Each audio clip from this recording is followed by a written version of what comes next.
Bíblia da Bíblia, não. Pode ser a coisa mais linda do mundo, pode fazer descer anjo no céu, não é igual à Bíblia. Não é igual à Bíblia. Porque senão nós iríamos escrever outras. Essa colocação dessa palavra pode ser usada, mas a intensidade é diferente, né? E tem que usar com cuidado para não provocar no seu ouvinte a impressão que é igual à Bíblia. Porque você tem, nós que somos teólogos, nós temos que cuidar do que não é teólogo. Ter cuidado com como ele vai nos interpretar, né? É aquela responsabilidade. É igual um carro grande e um carro pequeno. Diz, o pouco que eu entendo de lei de trânsito, diz que o carro grande tem que proteger o carro pequeno, né? Não é isso que ele fala? Está os dois no trânsito ali, ele tem que fazer uma direção defensiva, de modo que o caminhão, o automóvel maior, sirva até de proteção para o outro menor. Ou não tem isso? É coisa da minha cabeça. Até onde eu lembro, eu li alguma coisa sobre isso, né? E é o nosso caso. A gente tem que proteger, ver como é que a gente vai colocar as coisas para não chocar, não ser mal entendido, né? Pois bem, 3 considerações são aqui pertinentes no que diz respeito a não citar o Antigo Testamento ipsis verbis. Primeiro, diversas versões em hebraico, aramaico ou grego do texto bíblico circulavam na Palestina no tempo de Cristo, algumas das quais tinham fraseado diferente das outras. Então você não pode dizer ele errou, você não sabe. Havia já várias versões, você não sabe qual delas que ele está usando na sua citação, na sua fala. Sendo que boa parte do Antigo Testamento é registro da tradição oral. Então não tem como afirmar que está errado. Só está errado se entrar em choque doutrinário. Aí está errado, mas isso não acontece. Você não vai encontrar uma só passagem do Antigo Testamento citando do Novo Testamento, citando o Antigo, que entre em choque doutrinário. Isso não existe. Uma citação exata de uma dessas versões podia não ter a mesma redação dos textos dos quais se fazem nossas presentes traduções hoje. Pega uma tradução de hoje, né? E aí eu não estou me referindo à Bíblia na linguagem de hoje, eu estou dizendo hoje no sentido de modernidade, mesmo do texto Receptos. Você pega uma tradução do século XII em diante, bem provavelmente não vai estar o autor do Novo Testamento citando o Antigo ipsis verbis, que é aquela tradução que você está usando do Novo Testamento. Não existia o Antigo escrito daquele jeito quando o autor usou. Então tem toda uma questão de tradução, e como diz o velho ditado do latim, tudo é tradutor e tudo é traidor. Todo tradutor é um traidor. Aquele manual texto bíblico que o senhor nos sugeriu, ele tem uma parte que tem uma relação das traduções que você pode usar para montar uma exegese, mas combinando com outras. E tem lá uma relação também de versões, né, que você nunca deve usar para fazer uma exegese. Foi eu que mandei. Foi o senhor mandou. Eu estou me lembrando. É interessante, é muito interessante. São as com base no texto crítico. O texto crítico é veneno na panela. Eu não sei se eu entendi direito. A King James Não, King James é texto crítico. Então, tem uma... É boa. Eu é que não gosto, eu tenho alguns motivos para não gostar, mas é porque eu também sou muito chato. Eu reconheço que boa parte é chatice minha. Mas é uma boa Bíblia.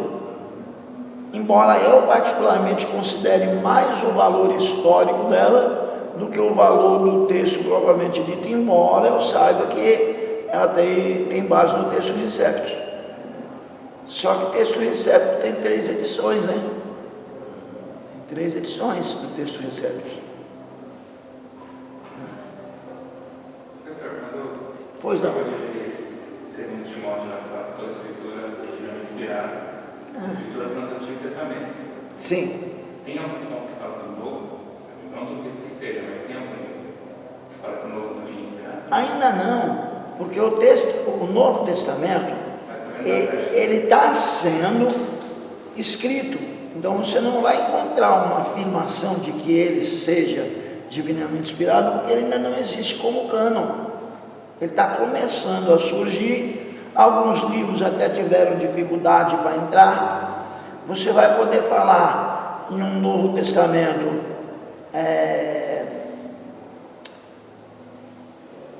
algo mais firme no que diz respeito à canonicidade, por volta de 190, o Concílio de Jamnia. Gente, eu não gosto muito de escrever em quadro, porque eu escrevo muito devagar, mas esse Jamnia, ele se escreve J-A-M-N-I-A, Jamnia, Concílio de Jamnia, por volta do ano 190. Joga o nome do concílio, que se eu estiver enganado na data, vai aparecer a data certa. É ali que o Novo Testamento começa a ter mais aquela coesão como diria, de canonicidade. Embora Pedro se refira aos escritos de Paulo, e ele atribui aos escritos de Paulo a mesma autoridade do Antigo Testamento. Ele fala que os indoutos torcem, assim como o nosso irmão Paulo escreveu textos difíceis, que os indoutos torcem, assim como os outros textos, ou seja, coloca o texto de Paulo no mesmo patamar de outros textos, e ali ele está se referindo ao Antigo Testamento. É o que nós temos de mais forte dentro disso que você acabou de me perguntar. Você conhece essa passagem? Lembra-se dela, onde Pedro se refere aos textos de Paulo assim? Não? Então vamos fazer o seguinte: fica atento no grupo, eu vou procurar e coloco lá, tá? Os irmãos que porventura saem, lembram onde está, comentem, que é onde Pedro reconhece os escritos de Paulo como divinamente inspirados. É o que a gente tem de mais forte no Novo Testamento, considerando o próprio Novo Testamento inspirado. Porque o Novo Testamento ele só fica pronto, só termina de ser escrito no ano 100. E o Novo Testamento demora muito mais para ser reconhecido do que o Antigo. Tinha livros que não entravam de jeito nenhum. Hebreus não entrava, porque não se sabia direito quem era o autor. Segundo Pedro, eles não queriam colocar, porque é diferente de primeiro. Tá? Então tem uma coisa chamada segunda listagem. Eu não vou usar o termo deuterocanônico não, porque esse termo deuterocanônico ele é meio manjado, porque ele embora ele sirva também, mas é um termo católico. Eu não gosto muito desse negócio de deuterocanônico não. Eu prefiro segunda listagem, não é tão chique, mas serve mais para o propósito onde eu quero atingir. Tá? No 2 Pedro 3, 15 fala assim: e tende por salvação a longanimidade nosso Senhor, como também o nosso amado irmão. É esse texto. Repete para nós, por favor, meu pastor. Em 2 Pedro 3, 15. Vinícius, 2 Pedro 3, 15. Lê para nós, por favor, meu pastor.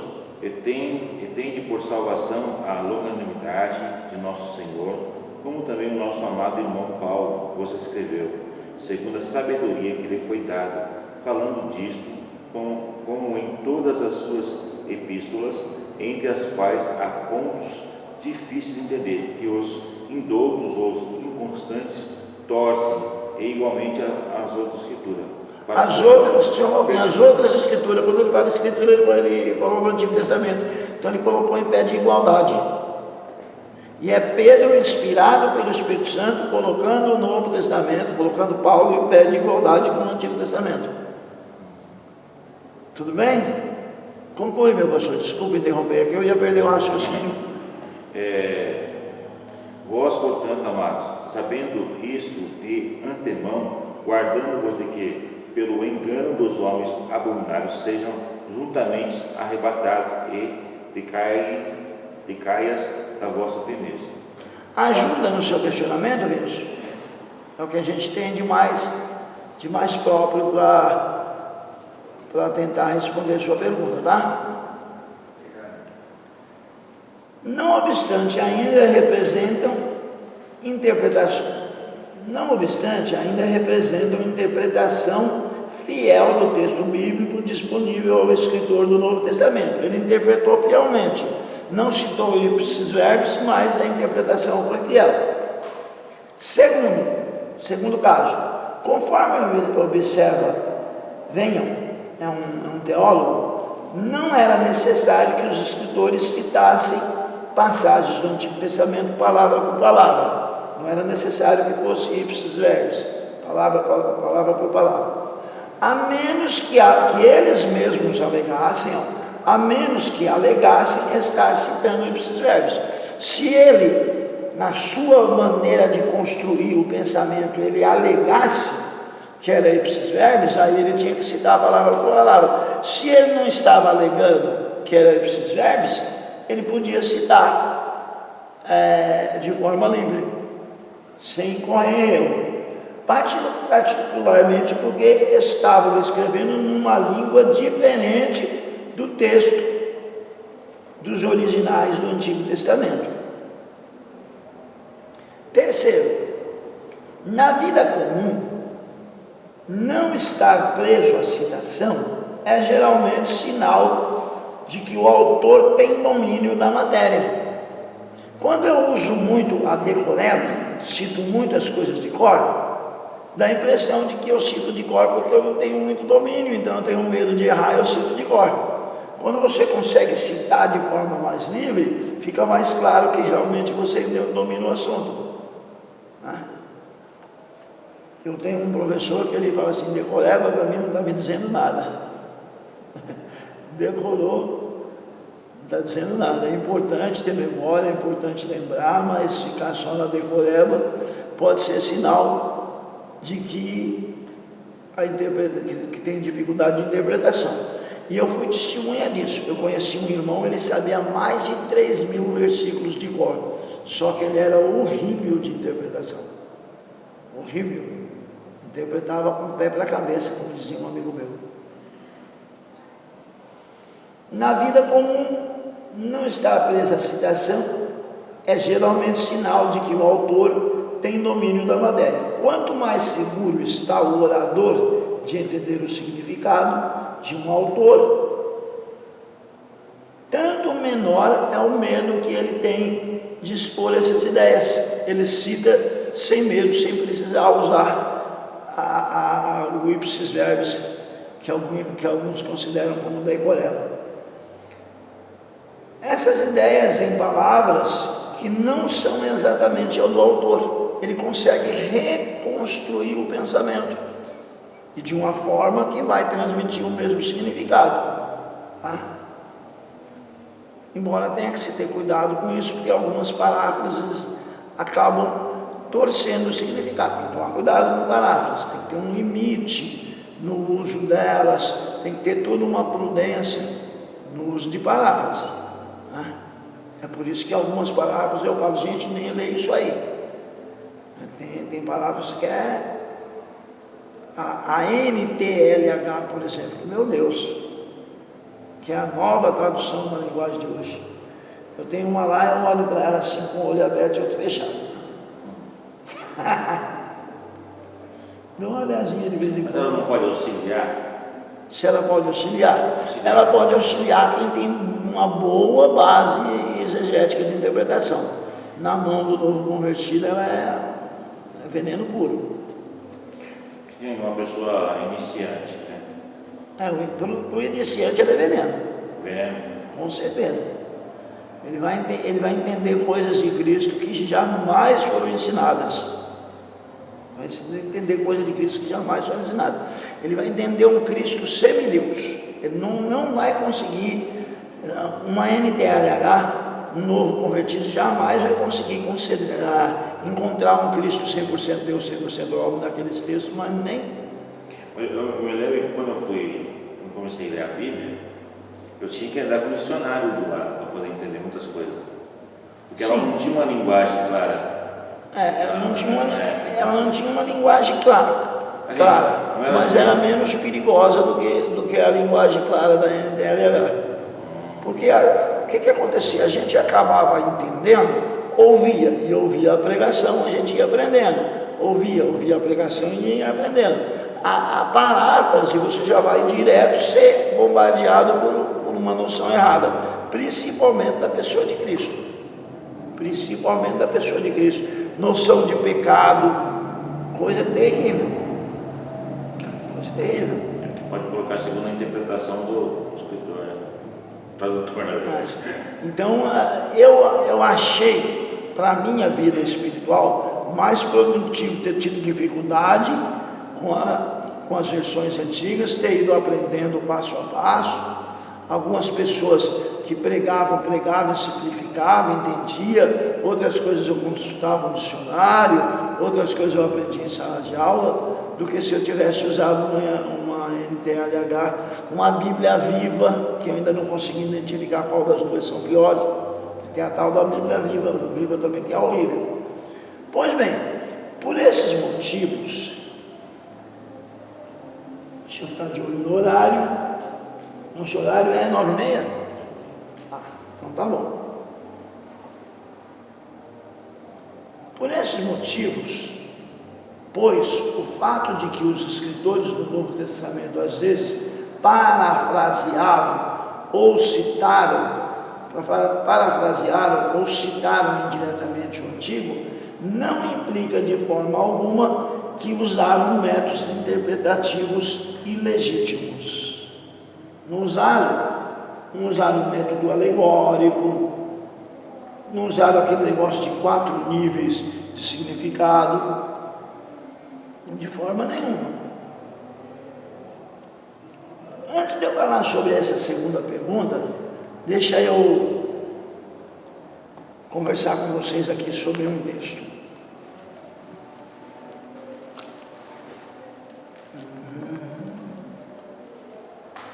Como é que vocês passaram as férias?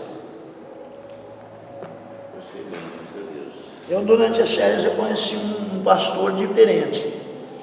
Eu vi um pastor na casa dele, na frente dos livros, com a boina, cabeludo, cantando "Este ano, quero paz no meu coração". Eu até coloquei no grupo para vocês darem uma olhada. Vocês viram aquele pastor lá? Eu vi esse pastor. Eu conheci ele durante as férias.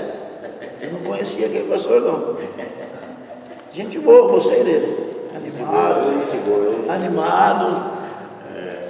Doutor ele. Um pouquinho doido, né? O doutorado deve ter mexido com a cabeça dele. Doutor agora. Um pouquinho doido, mas quem não é, né? De médico e louco, todo mundo tem um pouco. Né? De médico e louco, todo mundo tem um pouco. Meu Deus, nessa Bíblia aqui tem Oséias. Cadê Oséias? Oséias, né? A calma de Deus. Ele tem que estar aqui, ele é o primeiro dos profetas menores. Bom, pelo menos quando eu estudei, ele era o primeiro dos profetas menores. Não sei se mudou alguma coisa, né? Não, mas vai chegar em Daniel e depois tem que ele. Vai que ele cresceu, deixou de ser menor.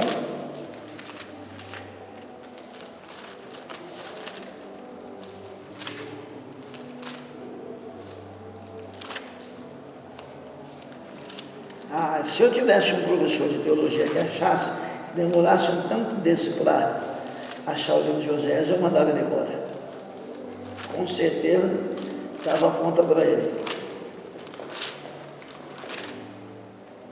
Mas com vocês, como são misericordiosos, por isso que a Bíblia diz que bem-aventurados os misericordiosos, porque eles alcançarão a misericórdia. E batendo papo, devagarinho eu consegui achar. Oséias capítulo 11.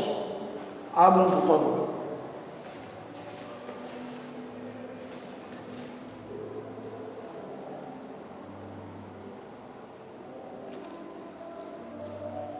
Oséias capítulo 11.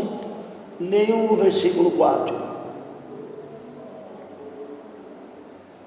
Atraí-os com cordas humanas, com laços de amor, e fui para eles com os que tiram o jugo de sobre as suas queixadas, e lhes dei mantimento.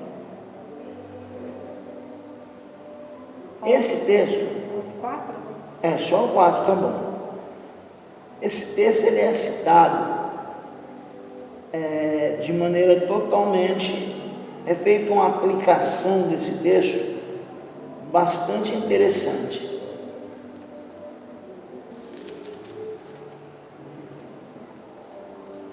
Está em Mateus, diz o seguinte, que isso aconteceu para que se cumprisse, está lá em Mateus, quando narra a volta de Jesus para a Palestina. O texto diz assim, e isso aconteceu para que se cumprisse o que foi dito pelo profeta: do Egito chamei o meu filho.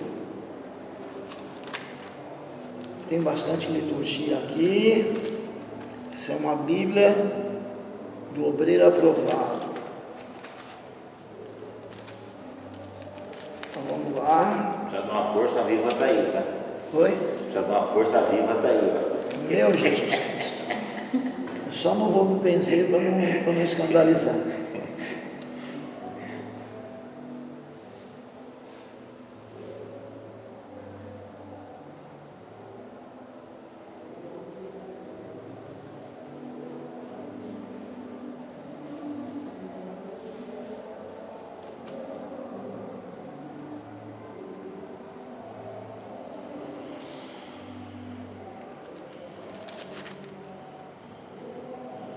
Aqui eu encontrei, mas não é exatamente o que eu preciso. Tem Mateus capítulo 2, versículo 23. Eu vou ler, tá? Mateus capítulo 2, versículo 3.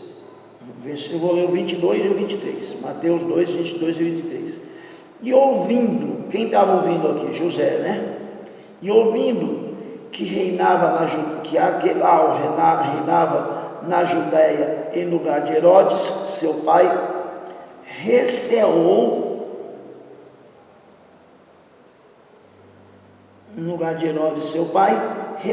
ir para lá, mas avisado em sonhos, foi por divina revelação para a Galiléia.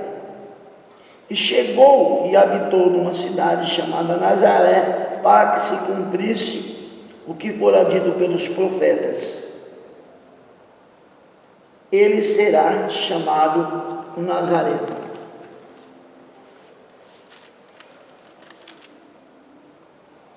E aí você procura algum profeta dizendo que Jesus é chamado Nazareno, você não acha. E agora? Você se mata de procurar e não acha. O Novo Testamento errou. Que está escrito aqui, e chegou e habitou numa cidade chamada Nazaré, para que se cumprisse o que fora dito pelos profetas, ele será chamado Nazareno. Aí você procura e não acha. Não tem um profeta chamando ele de Nazareno. Pois bem, eu não vou fazer muito mistério não. Quando o profeta Isaías e um outro profeta, eu não me recordo, me parece que Jeremias, chama Jesus de renovo, a palavra renovo é Nazareno. Você não ia achar nunca, nós não íamos achar nunca, se nós não tivéssemos de posse da informação de que Natsari, renovo, Natsari, é Nazareno. Então, quando diz aqui, e chegou e habitou numa cidade chamada Nazaré, para que se cumprisse o que fora dito pelos profetas, ele será chamado Nazareno. Você não acha, mas você acha ele sendo chamado de renovo. Então, são segredos do uso que os apóstolos fizeram no Antigo Testamento. Aqui Mateus fez o uso do Antigo Testamento. Se nós não tivermos de posse dessa informação, você vai falar: Mateus errou. Não tem isso no Novo Testamento. Tá? Mas esse não é, infelizmente, o texto que eu estou procurando. O texto que eu estou procurando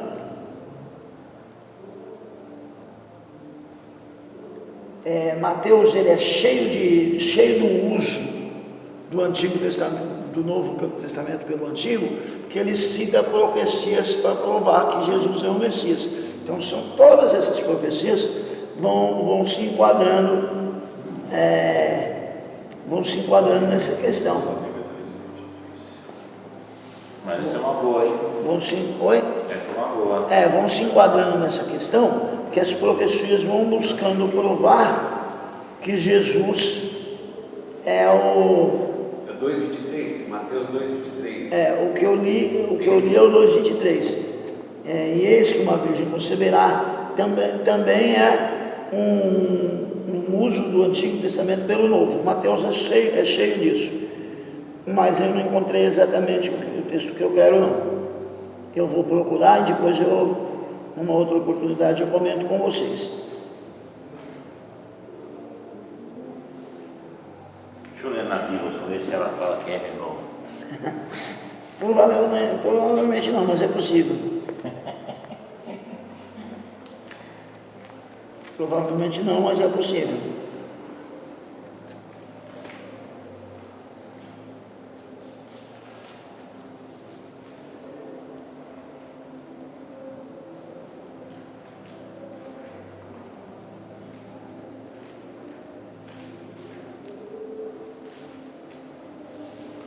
Sim. Pastor, segura só um minutinho, depois o senhor tenta ver, porque eu achei o texto que eu queria, tá? Mateus capítulo 2, versículo 15. Esteve lá até a morte de Herodes, para que se cumprisse o que foi dito da parte do Senhor pelo profeta que diz: do Egito chamei o meu filho. Qual é o profeta que diz isso? Do Egito chamei o meu filho? Oséias. Só que ele faz uma aplicação. Ele aplica o texto de Oséias à pessoa de Jesus Cristo. Oséias não está falando de Jesus Cristo ali, mas ele faz uma aplicação. Hoje eu posso fazer isso? Não posso mais. Eu só posso usar as que estão prontas, porque eu não tenho mais a autoridade do Espírito Santo para fazer isso. Eu não posso criar um novo texto, criar uma nova Bíblia. Eu posso fazer aplicação do que já existe. Criar uma nova Bíblia, não. Porque senão daqui a pouco eu estou fazendo igual o menino que diz que o carro de telha com que Jó se coçou simbolizava o Espírito Santo. Por quê? Porque quer criar coisas. É para ser usado o que já existe. Quer usar tipologia? A Bíblia, Paulo nos autoriza a usar tipologia. Eu já mostrei para vocês, Paulo nos autorizando a usar tipologia, não já mostrei? Não sei se todos lembram, Paulo nos autoriza. Então, Nazareno significa renovo. Renovo. Em Isaías capítulo 11, então brotará o rebento do tronco de Jessé, e das duas raízes o renovo frutificará. E tem um outro texto que ele diz os profetas. Tem um outro profeta que também chama Jesus de renovo também. Isaías 11, capítulo 1. Então, Jeremias 23. Oi? Jeremias 23. Farei brotar para Davi um broto justo. Ele reinará como verdadeiro rei e será sábio, pondo em prática o direito e a justiça no país. Olha, e essa justiça no país aí, eles interpretaram como justiça política, justiça do ponto de vista político, jurídico, e aí deu todo esse rolo que a gente já conhece.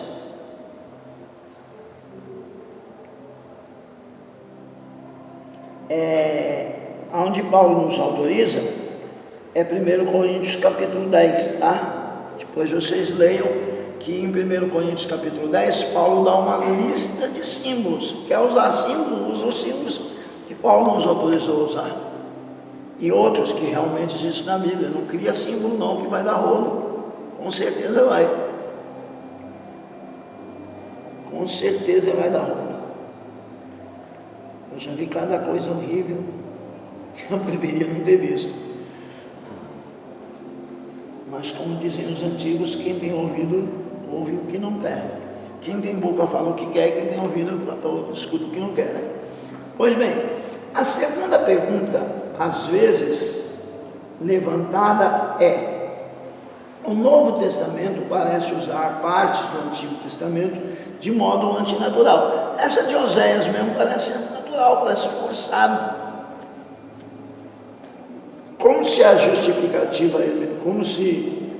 justifica hermeneuticamente esta prática? A discussão de Paulo da palavra descendente em Gálatas capítulo 3, versículo 16, a miúde é usada como exemplo do manuseio de uma passagem do Antigo Testamento, manuseio antinatural e, portanto, ilegítimo. Acusam Gálatas 3,16 de ser um erro de Paulo, dele ter usado de forma equívoca. Quem pode ler para nós Gálatas 3,16?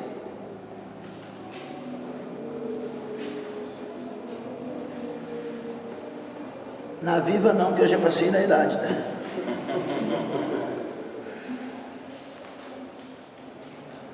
Ora, as promessas foram feitas a Abraão e a sua posteridade. Não diz, e as posteridades como falando juntas, mas como de uma só. E a tua posteridade que é Cristo. Então o que ele está falando? Não é todo judeu que é salvo, não. O judeu que é salvo é aquele que está em Cristo. A promessa é para a posteridade, não para as posteridades. Qual posteridade? A posteridade que estiver em Cristo. Ou seja, vamos tratar de pregar o evangelho para os judeus, porque eles não estão todos salvos, que são filhos de Abraão, não. Se eles não creem em Cristo, eles vão perder a salvação, mesmo sendo filhos de Abraão. Pode estudar hebraico moderno, né? Porque não é o hebraico bíblico que se fala lá, é o moderno. Se fala também o inglês, estudar e ir para lá.